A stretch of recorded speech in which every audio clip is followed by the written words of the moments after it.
unfold.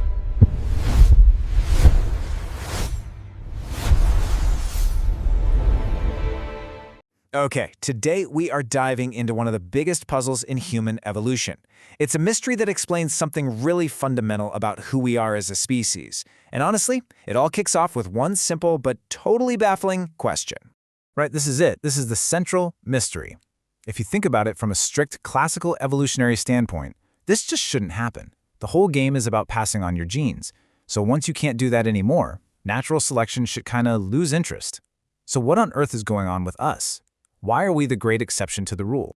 And this slide just lays the problem out so clearly. I mean, look at this. We're comparing human females to our closest living relatives, chimpanzees. In our reproductive clocks, they're basically identical, both shutting down around age 50. But then things get wild. Our lifespans just take this massive leap. While a chimp is near the end of its road, a human woman can have another 30, even 40 years ahead of her. That's almost half her adult life spent in a post-reproductive stage. It's unheard of. So yeah, according to the old textbook rules, this is impossible. A long, healthy, vigorous life after fertility just makes no evolutionary sense. Unless that survival provides some other kind of massive genetic payoff. So that's what we're going to do today. We're going to treat this like a scientific detective story and investigate the case of our impossible longevity.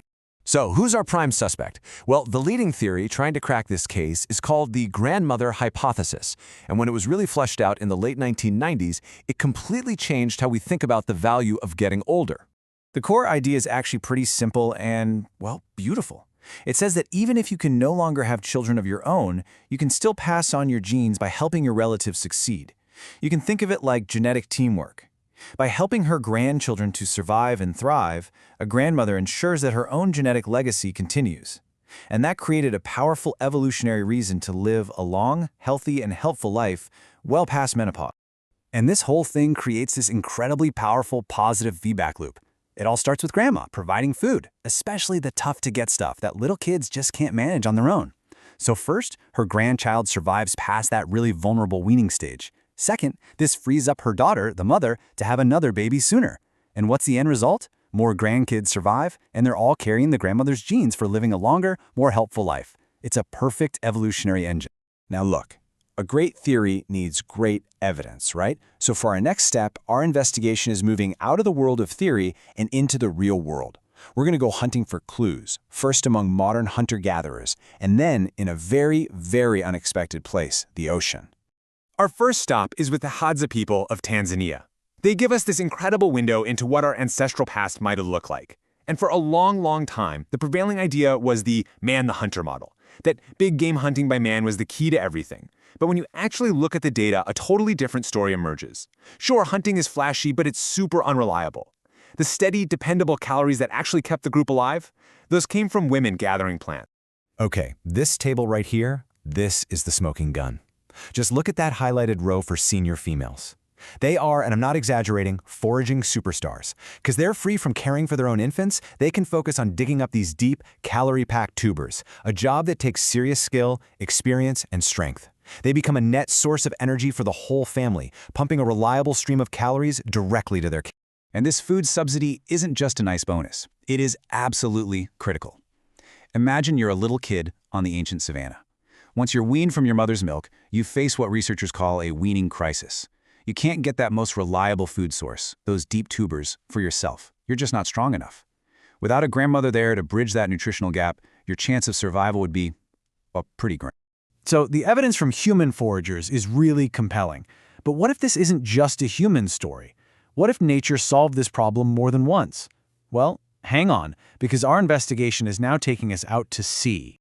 So let's meet the killer whale, or orca. They're one of the only other mammals that has a long post-reproductive lifespan. And the grandmother effect here it's just staggering. When a post-reproductive mother orca dies, her adult son's risk of dying in the next year skyrockets by 14 times. 14! She's like a living library of ecological knowledge, leaving the pod to food, especially in the lean years. It's this incredible example of two totally different species arriving at the exact same evolutionary solution.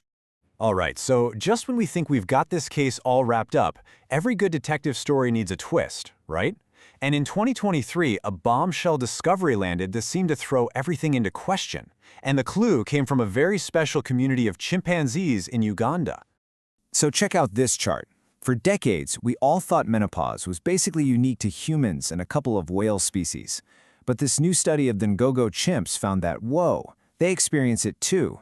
They live about 20% of their adult lives in a post-reproductive state.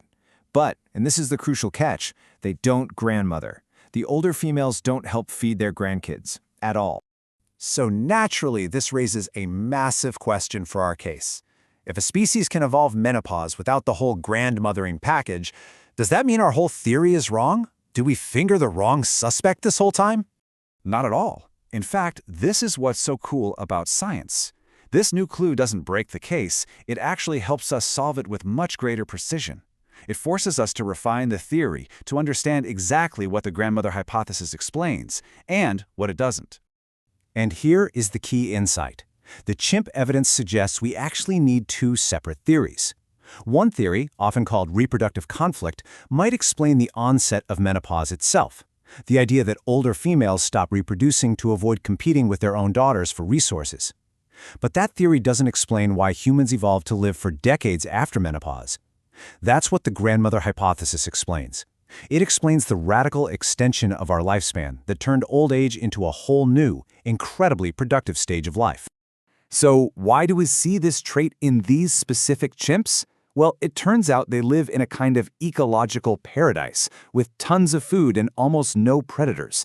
This unique safety net lets them live long enough to reveal an ancient trait, menopause, that most chimps in the wild just never live long enough to reach. So the point isn't that humans invented menopause. The point is we evolved a revolutionary social strategy, grandmothering, to weaponize it. And that brings us to the final, and I think most profound part of this whole story. Because solving the puzzle of longevity doesn't just explain why we get old. It turns out to be the master key that unlocks a whole suite of traits that make us uniquely, weirdly human. You see, for millions of years, apes were stuck. There was this metabolic gray ceiling on brain size right around 600 cubic centimeters. And the reason is simple. Brains are incredibly expensive, energy-hungry organs. A mother foraging all by herself simply cannot get enough calories to support a bigger brain in her kid. The math just doesn't work. And this is the big aha moment. That reliable, high-calorie food subsidy provided by grandmothers was the evolutionary innovation that completely shattered that ceiling. It was like plugging in an external battery pack. It lifted the energetic constraints on mothers, and for the first time, allowed the human lineage to begin the explosive growth of our most defining organ, our brain. And this one single change just cascaded through our entire biology and social structure. Bigger brains meant we needed longer childhoods to grow them. Our babies became incredibly helpless. All of this demanded intense social cooperation, which drove the evolution of shared goals and attention, the very foundations of language and culture. It even changed how we formed families. Grandmothering didn't just make us live longer. In a very real way, it made us us. I think this quote from one of the key researchers just perfectly sums up the entire case. Our species' unique life isn't some random accident. It is the direct result of a revolutionary shift where older females, instead of becoming dependent, became the engines of their family's success and ultimately their species' evolution. And that leaves us with a final thought to chew on. The evidence seems crystal clear. The transfer of resources, energy, and knowledge between generations isn't just a nice social feature, it is our single most important adaptation. It is literally what made us human. So the real question for us today is how can we better leverage that fundamental superpower to face the massive challenges of our modern world?